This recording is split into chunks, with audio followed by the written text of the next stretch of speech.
তাহলে নেক্সট যেটা আমরা বলবো সেটা হচ্ছে গ্যাসের তরলীকরণ। ঠিক আছে, গ্যাসের তরলীকরণে আমরা দেখব দুভাবে আমরা গ্যাসকে তরলীকৃত করতে পারি। এক, চাপ বৃদ্ধি করে। চাপ বৃদ্ধির ফলে কি হয় না, গ্যাসের অণুগুলি কাছাকাছি আসে এবং তাদের মধ্যে আকর্ষণ বল বৃদ্ধি পায়, ফলে সে তরলে পরিণত হয়। দুই, উষ্ণতা কমিয়ে। উষ্ণতা কমালে কি হয়, তাদের গতিশক্তি কমে এবং গতিশক্তি যেহেতু কমে তাহলে তারা কাছাকাছি আসে এবং আন্তঃআণবিক আকর্ষণ বল বৃদ্ধি পায়, ফলে সেটি তরলে পরিণত হয়। এইবার দেখা যায় যে একটা নির্দিষ্ট তাপমাত্রার উপরে, ঠিক আছে, এটা দেখা গেছে যে কোনো গ্যাসের ক্ষেত্রে একটি নির্দিষ্ট তাপমাত্রার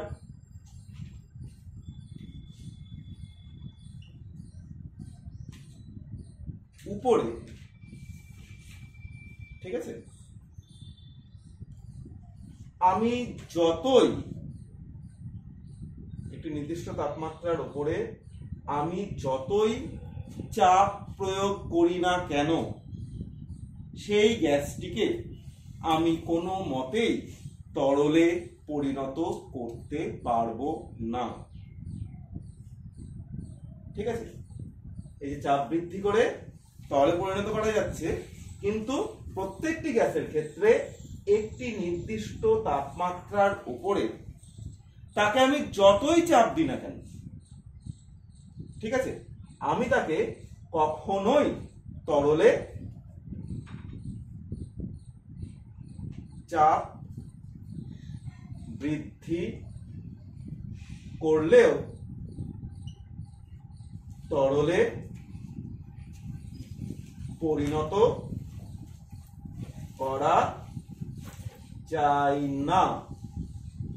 এই নির্দিষ্ট তাপমাত্রা যার উপরে আমি যতই চাপ প্রয়োগ করি না কেন তাকে আমি কোনোদিনই তরলে পরিণত করতে পারবো না, সেই নির্দিষ্ট তাপমাত্রাকে বলা হয় সংকট তাপমাত্রা বা ক্রান্তিক তাপমাত্রা, ইংরেজিতে বলা হয় ক্রিটিক্যাল টেম্পারেচার, টিসি।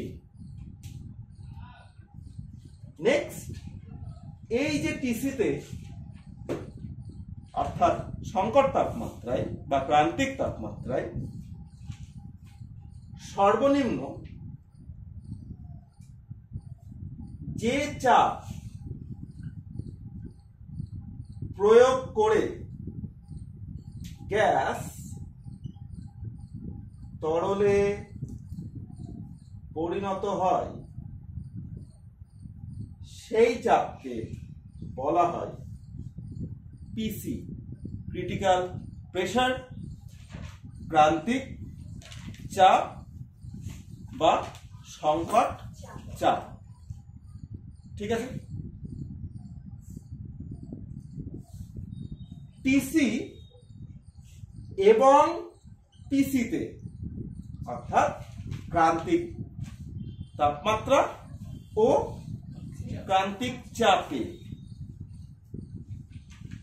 1 মোল গ্যাসের আয়তনকে ক্রান্তিক আয়তন বা ভিসি বল। বোঝা গেল এই তিনটে জিনিস, যে একটি নির্দিষ্ট তাপমাত্রার উপরে চাপ বৃদ্ধি করলে তরলে পরিণত করা যায় না সেটা টিসি, টিসিতে সর্বনিম্ন যে চাপ প্রয়োগ করা হয় যেটা দিয়ে একটি গ্যাস তরলে পরিণত হচ্ছে সেটাকে বলা হচ্ছে পিসি, এবং পিসি এবং টিসিতে 1 মোল গ্যাসের যা আয়তন সেটাকেই আমি বলবো তার ক্রান্তিক আয়তন বা ভিসি। এবার এ আর বির সাথে এ আর বির সাথে পিসি ভিসি আর টিসির সম্পর্ক আছে। সম্পর্কটা কি? আচ্ছা, তার আগে একটা জিনিস বলে দিই যে কেন টিসির ওপরে আমি কোনো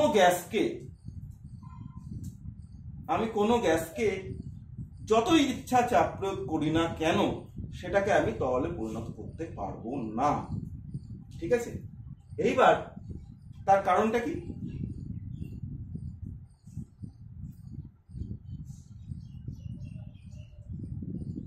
এই টিসিটা কিন্তু এক একটা গ্যাসের ক্ষেত্রে এক একটি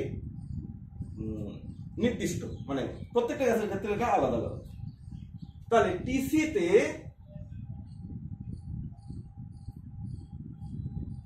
গ্যাসের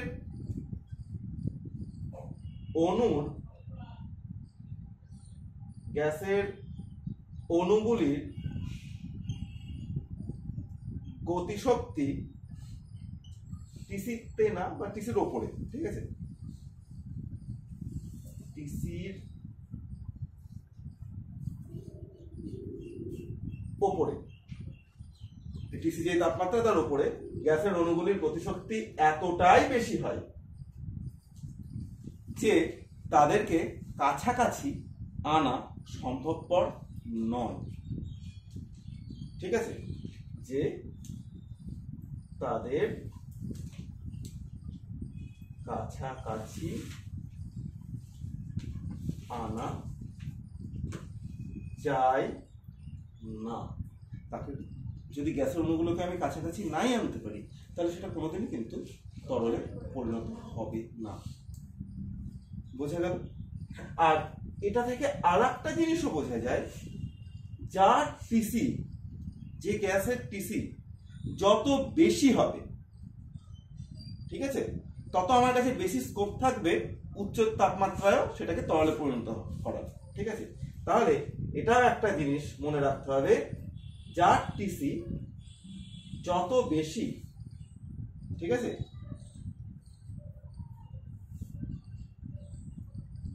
গ্যাসটিকে সহজে তরলে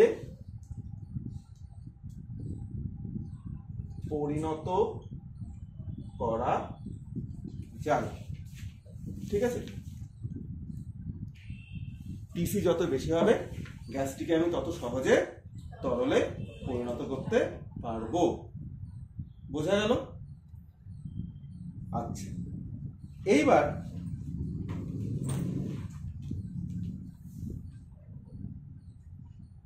আরেকটা আমি যদি বলি, তাহলে যে গ্যাসগুলির আন্তর আণবিক আকর্ষণ বলের মান যত কম হবে তাদের টিসি তত বেশি হবে না কম হবে? কম হবে। কেন কম হবে? কারণ আন্তর আণবিক আকর্ষণ বলটাই টিসিতে কিন্তু যেটা হচ্ছে, আন্তর আণবিক আকর্ষণ বল কমছে। তাহলে যাদের আন্তর আণবিক আকর্ষণ বলের মান যত কম তারা তো কাছাকাছি আসতে চাইবে না, আর কাছাকাছি না আসলে তারা তো তরলে পরিণত হবে না। বুঝতে পারলি? যত গ্যাসের আন্তর আণবিক আকর্ষণ বলের মান যত কম, অর্থাৎ এর মান যত কম হচ্ছে, তত কি হচ্ছে? এর মান যত কম হচ্ছে তত কি হচ্ছে? তাদেরকে আমি কাছাকাছি আনতে পারছি না, আর কাছাকাছি যদি আমি না আনতে পারি তাহলে কি হবে? টিসি তত কম হবে। তাহলে এর মান বৃদ্ধিতে, আর উল্টো ভাবে বললে, এর মান যত বাড়বে টিসির মান তত বাড়বে। এর মান বৃদ্ধিতে টিসির মান বাড়ে এবং গ্যাসটিকে আমি সহজে তরলে পরিণত করতে পারি। এই এস, আচ্ছা, পিসি ভিসি এবং টিসির সাথে এ এবং বি এর সম্পর্ক আছে। ঠিক আছে, এই সম্পর্কগুলো বের করা যায়, কিন্তু তোদের এইচএস এ বের করাটা নেই। VC is equal to 3b, PC is equal to a by 27 b square এবং TC is equal to 8a by 27 RB. ঠিক আছে, তাহলে এখান থেকে দুটো গুরুত্বপূর্ণ তথ্য, যেটা হয়তো নোটে লেখানো হয়নি, সেটা হচ্ছে পি বাড়লে ভিসির মান বাড়ে। এই যে VC is equal to 3b, তাহলে বি যদি বাড়ে তাহলে ভিসির মান বাড়বে। এ বাড়লে এ বৃদ্ধিতে পিসি ইজ প্রপোর্শনাল টু এ, তাহলে এ যদি বাড়ে তাহলে পিসি বাড়বে। আর একটা পিসি ইজ প্রপোর্শনাল টু 1/b², তাহলে বি যদি বাড়ে পিসির মান কমবে, whereas পিসি প্রপোর্শনাল টু এ, যেটা আগেও আমরা দেখলাম যে এ যদি বাড়ে তাহলে পিসির মান বাড়বে। আর আর প্রপোর্শনাল টু 1/b, বি যদি বাড়ে তাহলে পিসির মান কমবে। ঠিক আছে, আচ্ছা এরপরে আমরা একটা কার্ভ দেখব। সেই কার্ভটা একটু দেখেন কি হচ্ছে কার্ভটা।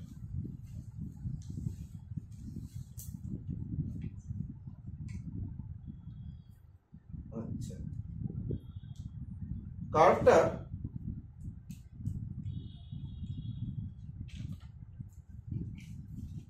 দেখা যাক। আমরা P versus V graph plot করব, তাহলে আমরা কি পাবো? পি ভার্সেস ভি যদি আমরা গ্রাফ প্লট করি, এটা ভালো করে বুঝতে হবে কার্ভটা, সেই জন্য আমি একটু বড় করে রাখছি। এক্স অ্যাক্সিস ভি, ওয়াই অ্যাক্সিস ভি। তাহলে আমি একবারে গোড়া থেকে শুরু করছি। আমাদের কোন গ্যাসের আয়তন তরলের থেকে বেশি থাকে, ঠিক না ভুল? গ্যাসের আয়তন তরলের থেকে বেশি হয়, তাহলে এই দিকটা কি বেশি আয়তনের? ঠিক আছে, এই জায়গাটা। এবার আমি যেভাবে গ্রাফটা বোঝাচ্ছি, গ্রাফটা সেভাবে বুঝতে হবে। ঠিক আছে, এবার আমি চাপ বাড়াচ্ছি। চাপ বাড়ালে কি হবে? আয়তন কমবে। চাপ আস্তে আস্তে, চাপটা বাড়ছে, আয়তন কিন্তু আস্তে আস্তে কমছে। মাথায় ঢুকলো? আমি এটার নাম দিলাম এ, এটার নাম দিলাম বি। এই যে পয়েন্টটা, এই পয়েন্টে এখানে কি আছে? এটা গ্যাস হয়ে আছে। এই পয়েন্টে তরলীভবন শুরু হলো, অর্থাৎ গ্যাসটি তরলে পরিণত হতে স্টার্ট করলো। ঠিক আছে, তাহলে আমরা কি জানি যে গ্যাসটি যদি তরলে পরিণত হতে স্টার্ট করে তাহলে তার চাপটা কিন্তু একই থাকবে, তাই তো?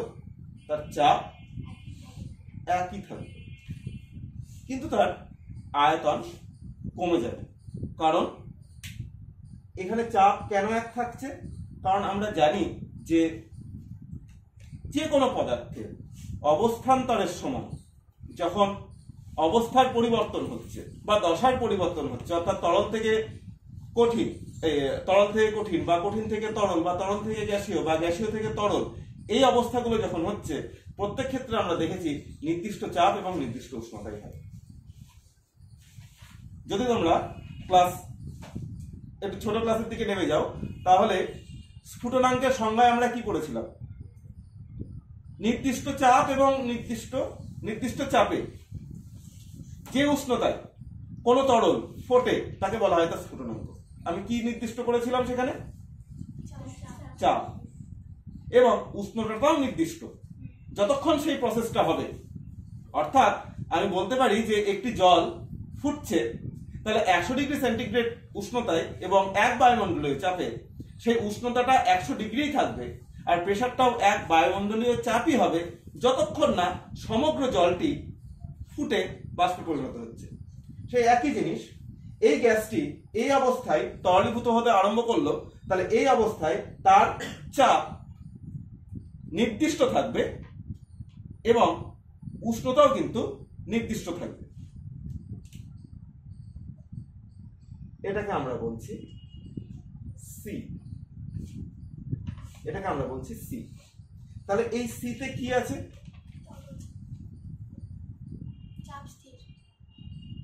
সি এর দশাটা কি? এটা যেরকম গ্যাসীয় দশা হলো, এর দশাটা কি? তরল নয়, কারণ এখানে তরল হতে আরম্ভ করেছে। তাহলে এই দশাটাতে গ্যাসও আছে এবং তরলও আছে, কারণ একবারে সমগ্র গ্যাসটি তরলে পরিণত হচ্ছে না, আস্তে আস্তে যদি হয় তাহলে আমরা জানি আস্তে আস্তে কিছু পরিমাণ গ্যাস আস্তে আস্তে তরলে পরিণত হতে আরম্ভ করবে, তাহলে তরলও থাকবে গ্যাসও থাকবে। এই উষ্ণতাটা কি হবে? এটা হবে শুধুমাত্র তরল। বোঝা গেল কার্ভটা এ বি সি ডি। তাহলে আমরা এটা দেখছি, এটা একটা চেয়ার লাইক, একটি চেয়ারের মতো দেখতে একটি কার্ভ হচ্ছে। এটা ধরো এই কার্ভটা আমি করেছি T1, এবার আমি T2 তে করব।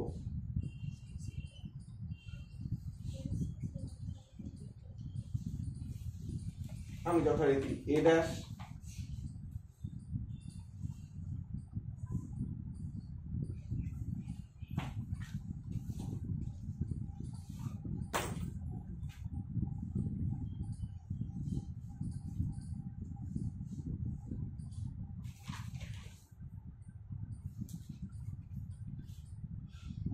এ dash, B dash, C dash, D dash যদি করি, তাহলে আমি কি দেখছি যে এই দেখো বিসি এই অংশটা কমে গেল, কিছুটা কমে গেল।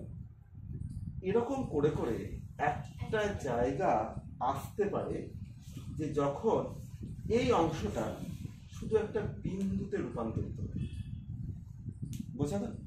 যত আমি তাপমাত্রা বাড়াচ্ছি, এটা আমি এই কার্ভটা আমি করলাম T2 তে, আগেরটা করলাম T1 এ। T1 কিন্তু ছোট T2 থেকে, তাহলে আমি তাপমাত্রা যত বাড়াচ্ছি তত আমি দেখছি যে এটা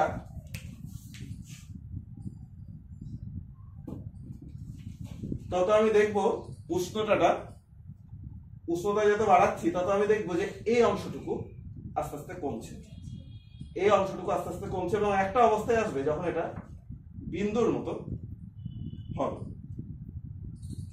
এই যে পয়েন্টটা, এটাকে আমি ই এফ জি যদি বলি, তাহলে এই যে পয়েন্টটা দেখছি, এই পয়েন্টটাকেই আমি বলবো সংকট উষ্ণতা। ঠিক আছে? তাহলে এখানে গ্যাস, এখানে গ্যাস এবং লিকুইড এই বিন্দুতে শুধু, আর এখানে শুধু লিকুইড। তার উপরে যদি যাই তাহলে সব জায়গায় যাই করব সবই গ্যাস হবে, আমি একটাকে লিকুইডে পরিণত করতে পারছি না। ঠিক আছে? আর একটা ইম্পর্টেন্ট জিনিস, যে এই যে পার্টটা, এই যে একটি গম্বুজের মতো পার্ট হলো, এই পার্টটাতে কিন্তু গ্যাস এবং লিকুইডের সহাবস্থা থাকে, গ্যাস এবং লিকুইডের সহাবস্থা থাকে এই গম্বুজের মতো পার্টটাতে। মাথায় ঢুকলো? আচ্ছা, এইবার আর একটা জিনিস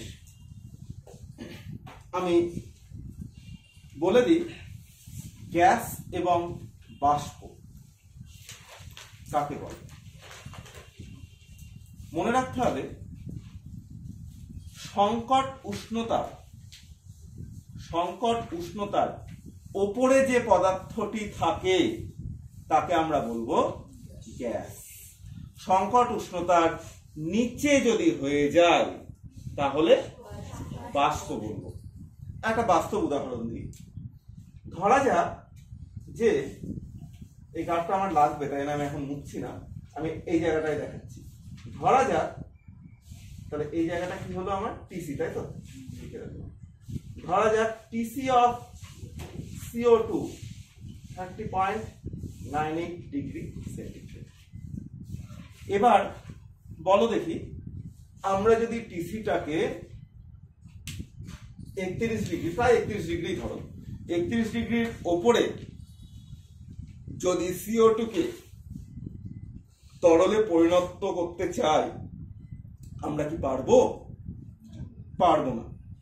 কারণ টিসির ওপরে আমরা কোনো গ্যাসকে যতই চাপ প্রয়োগ করি না কেন তরলে পরিণত করতে পারবো না। এবং এই টিসির উপরে যে কোনো উষ্ণতায় 32, 33, 31.5, 40 যে কোনো উষ্ণতায় CO2 কে আমরা কি বলবো? গ্যাস বলবো।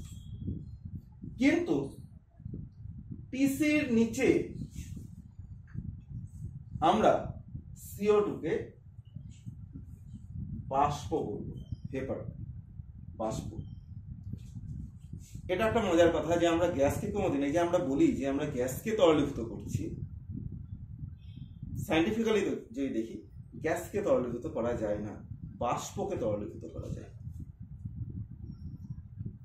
আমরা ছোটবেলায় পড়েছি জলীয় বাষ্প তরলে পরিণত হচ্ছে।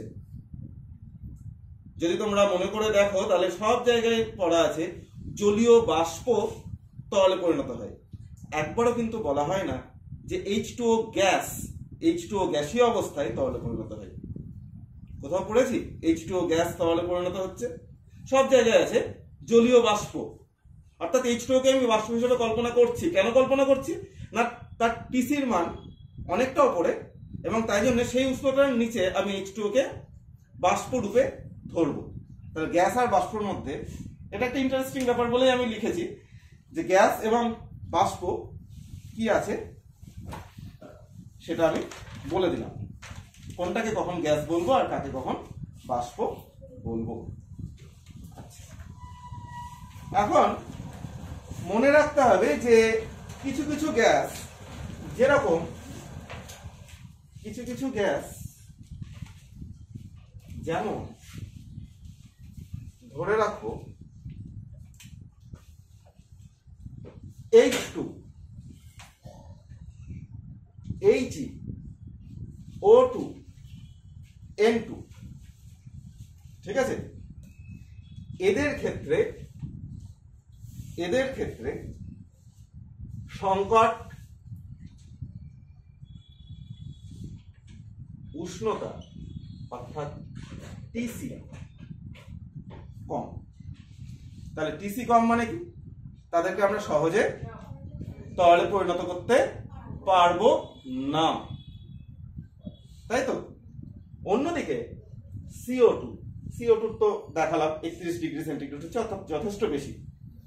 CO2, CH4, ঠিক আছে, NH3, এদের টিসির মান বেশি, অর্থাৎ আমরা সহজে তাদেরকে তরলে পরিণত করতে পারবো। এবং দেখা যায় CO2, CH4 এদেরকে রুম টেম্পারেচারে মানে সাধারণ উষ্ণতায়ও আমরা তরলে পরিণত করতে পারি, যদিও তার ক্ষেত্রে চাপটা অনেকটা বেশি প্রয়োজন হয়।